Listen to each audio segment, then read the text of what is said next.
Hamil anggur adalah salah satu kehamilan di mana ada kelainan pertumbuhan pada ari-ari atau jaringan di dalam rahim.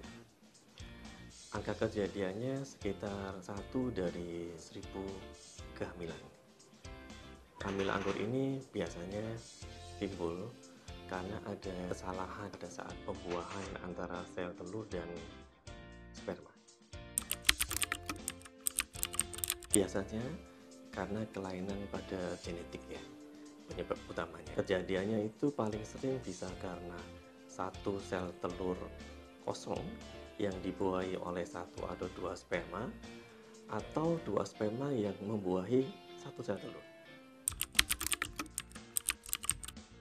Pada prinsipnya hampir sama, bedanya hamil anggur ini ada beberapa gejala tambahan ya.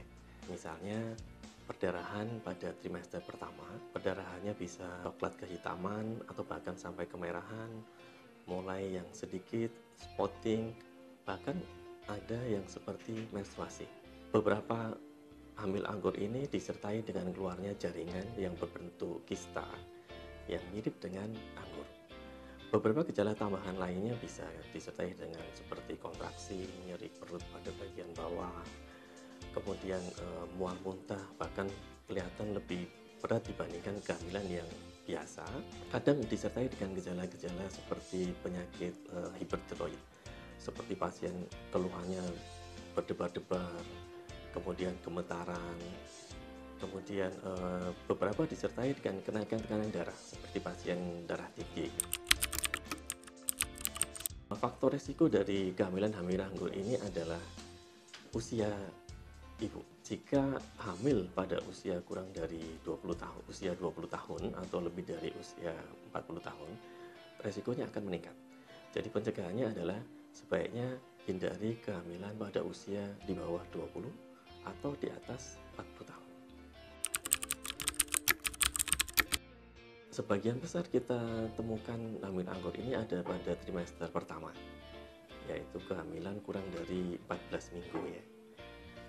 Biasanya secara insidentil pasien datang ke kita disertai dengan perdarahan, biasanya disertai dengan jaringan seperti anggur itu, atau mual muntah hebat, dan biasanya setelah kita lakukan pemeriksaan dan kita USG ditemukan tanda-tanda dari hamil anggur ini.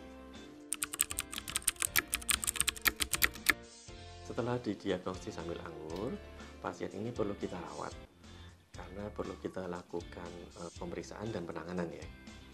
Biasanya kita lihat kalau misalnya pasien ada gejala kurang darah atau anemia, biasanya kita lakukan transfusi. Jika ada pasien ada gejala-gejala hipertiroid misalnya, tentu kita harus tangani dulu. Termasuk kita harus mempersiapkan untuk evakuasi jaringan tidak normal yang ada di dalam rahim.